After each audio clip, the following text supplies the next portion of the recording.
Te dor picioarele după o zi lungă. Fie că stai mult în picioare, ai circulație proastă sau ai purtat încălțăminte incomodă, durerea de picioare este comună. Află 10 remedii simple și eficiente pe care le poți face acasă, fără medicamente. Sarea Epsom conține magneziu, care ajută la relaxarea mușchilor și reduce inflamația. Pune o cană de sare Epsom într-un lighean cu apă caldă și ține picioarele 15 până la 20 de minute.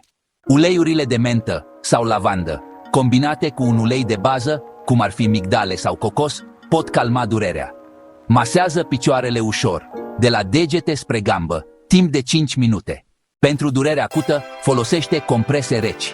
Pentru durere musculară cronică, comprese calde. Aplică timp de 10 până la 15 minute. 0,5. Stai întins și sprijină picioarele pe o pernă.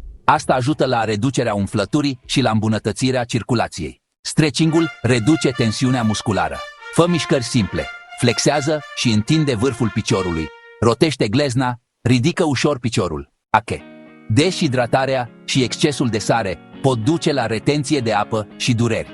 Bea apă pe parcursul zilei și redu alimentele procesate. Poartă pantofi cu talpă moale, bun suport și potriviți ca mărime.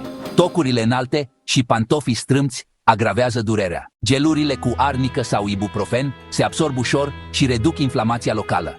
Aplică ușor în zona dureroasă. Evită să stai ore întregi în picioare sau pe scaun.